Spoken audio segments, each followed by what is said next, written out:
Good evening, Rebel fans. We're here in the locker room following the Chambers Academy Rebels 41-3 victory to start the 2021 season. We're here with the undefeated quarterback of the Rebels, number 2, JoJo Hendricks. And JoJo is the designated winner of tonight's play of the game. JoJo had a 42-yard scramble touchdown, which kind of put the game away after the defense had gotten the ball back.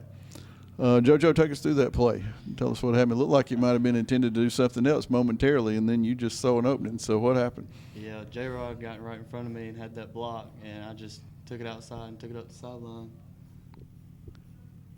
And when did you realize you were going to score? When I got to the 5-yard line, because there were people right behind me, and I could feel them. Yeah, they were about to catch you. We were pulling for you up there in the press box. We could tell you probably were going to make it. Well, how's it feel to be 1-0 as a quarterback? It feels great. A lot better being 0-1, isn't it? Oh, yeah. You had a good night. Ran the offense well, and 41 points. Can't beat that for a start. Yes, sir.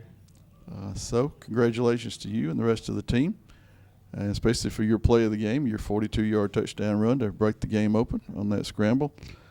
And worked out just like you drew it up. Yes, Good deal. Thanks, JoJo. Yes, sir. Good job. All right, eeny, meeny, miny, mo. Doesn't matter. Here's our defensive player of the game, Hunter Burdett. How's it going? Good. How's it feel to be a senior ball player? I really don't know. I mean, it feels good, but it also feels bad knowing it's your last first game. You'd rather be a junior ball player, huh? Yes, sir. Well, you know, those of us who follow Rebel football wouldn't mind you having another year of eligibility, but you are our first defensive player of the game in 2021. You had 11 tackles, and you were all over the field. We called your name and number out several times. I mostly called it out in groups with Cross and Hunter Knox, and finally got to the point where we were just calling all y'all's names together. So it was really a total defensive effort tonight. But you were one of the leaders with 11 tackles. You and Cross both had 11. And Gavin Kite was right behind you with 10. So good overall defensive effort. How you feel about the defensive effort tonight? I mean, we just played whistle to whistle and made sure that we knew where the sticks was when it got to third down, and to make sure that we knew they couldn't get past to get a first down up there, because if we knew if they did, I mean, they was going to play with us. I mean, we couldn't take them for granted. I mean, they was a good team. We just played better. Which is what you're supposed to do, right? Yes, sir. What do you think you got to work on between week 1 and week 2? I mean, we got to knock out the 15-yard penalties for horse collars and stuff like that. We got to fix the little stuff. And, yeah, usually fixing the little stuff leads to big things. Only three things could have been better tonight: giving up 2 points, 1 point, or 0 points. So giving up 3 is not so bad. In fact, they had driven down to the 8-yard line, had first and goal, and y'all drove them back and held them to a field goal. So that's what we're looking for out of our defense. We all know that points puts people in the seats, but defense wins championships. So, yes, sir. So that's what that's what the foundation is going to always have to be of a championship football team. So congratulations to you and the entire defense, and you as a representative as being our defensive player of the game. So Thank you, sir. Looking forward to seeing Abbeville next week. And our offensive player of the game, number 13, senior Jordan Benbrook.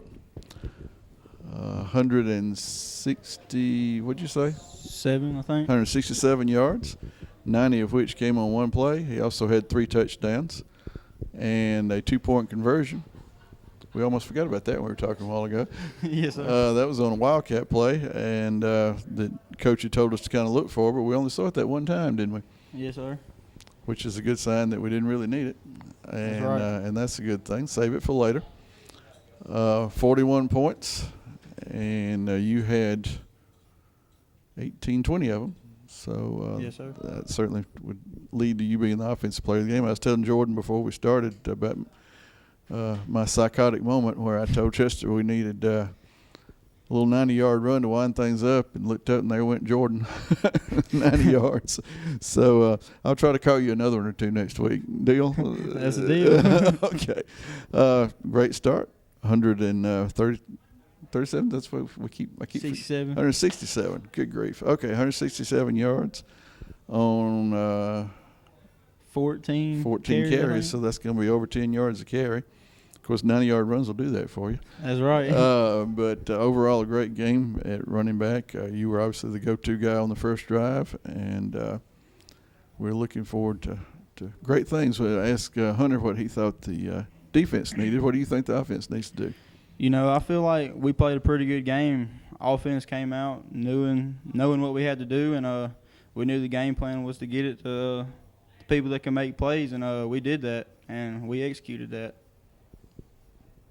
Of course, it doesn't help when the kicker gets to the one that makes plays and he runs it back for a touchdown, does it? That's right. T.Y. had a big play, that kickoff return when they had kind of cut the margin down to 10, and they got it back up to 18, and really from there on out it was pretty much just stay ahead. So good game for the offense. Anytime you get 41 points, that's a good game for the offense. So Yes, sir. looking forward to a great season. Yes, sir. See you next week. Yes, sir. And here's the head man. And Coach Allen, first, congratulations on your 150th career victory. Thank you, Calvin. I know it took a lot of kids and a lot of hard work by those kids, and you're not one to take credit, but we do congratulate you on win number 150.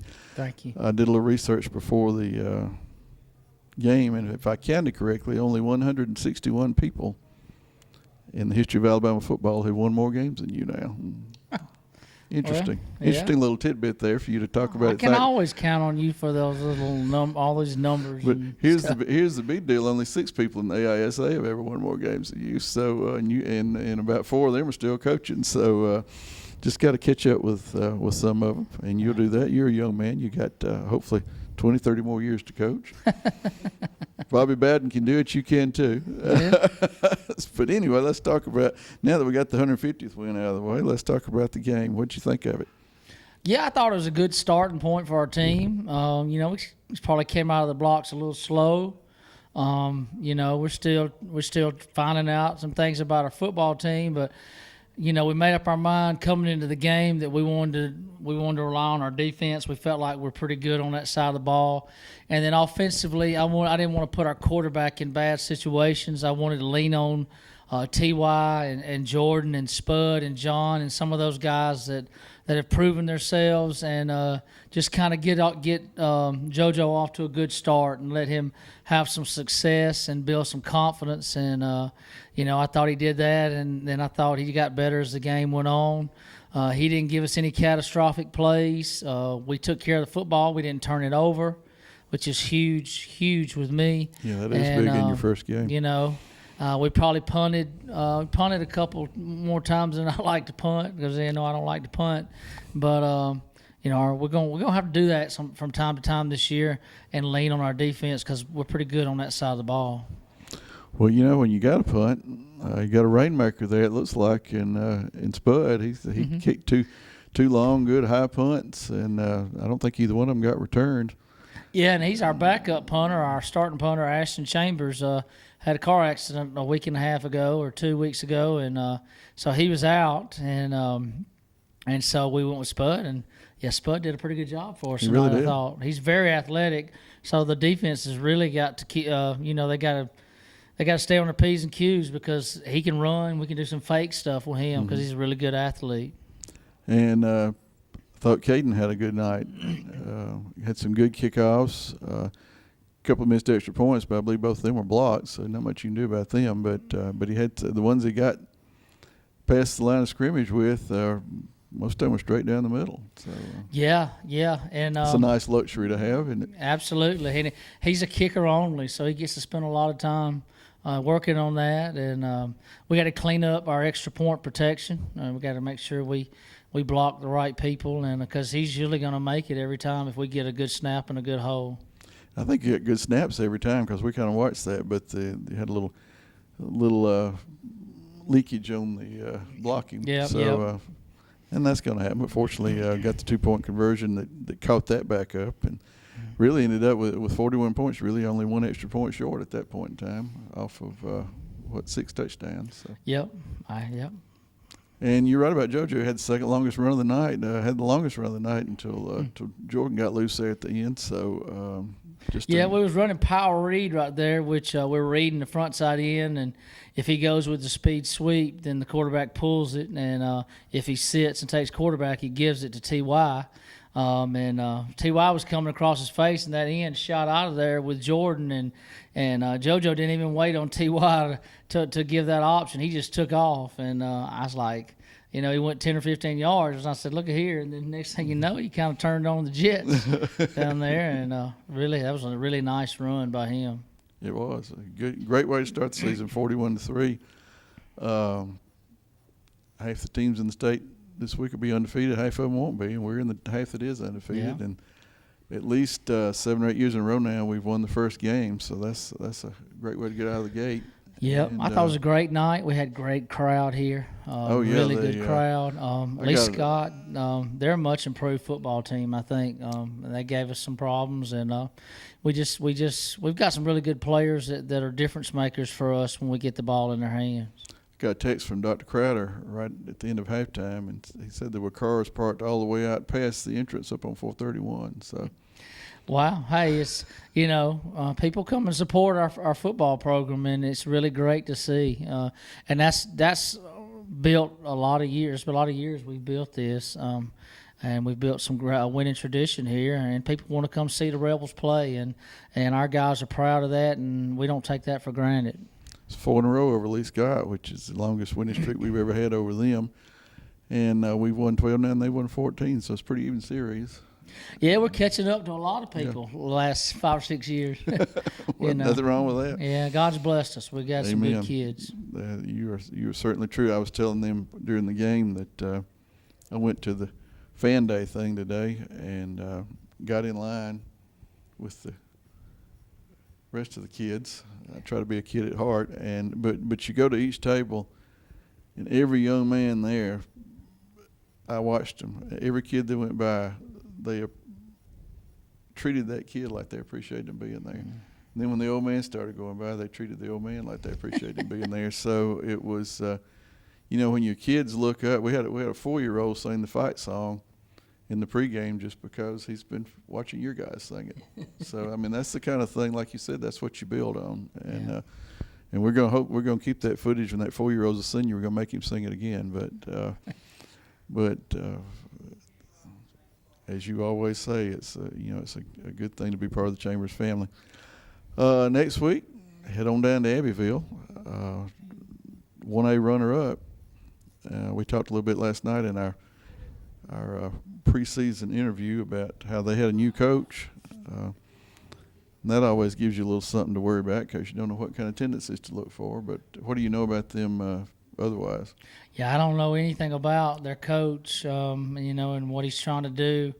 I think they play tomorrow night against Springwood, so hopefully we'll get some film on those guys and be able to see what they're about, and we'll try to get better. This team's got to get better every day and every game to get to where we want to get to. We've got a lot of things we got to work on, and but it's great to start off 1-0. And just a great way to start the year in front of our home crowd. With the Rebel Network, we appreciate you guys. I know there was a lot of networks here tonight, the Lee Scott Network, Gator Kincaid, but nobody quite does it like you guys. Well, we appreciate that. Nobody does it like you guys either. We all make a good team. We're all in this together, and we all believe in what you do and what Chambers stands for, and these are the golden years. We just don't want them to stop. So let's just keep on moving along. That's right. Well, folks, this is going to wind up our post game again, 41-3 to start out the season. We're your winners over Lee Scott. Join us next Friday night, week from tomorrow at 6:30. We'll have our pregame, 7:00 kickoff down in Henry County at Abbeville, county seat, as we take on the Abbeville Christian Academy Generals. Coach. Just remember, it's great to play for the C and the A. Good night. God bless.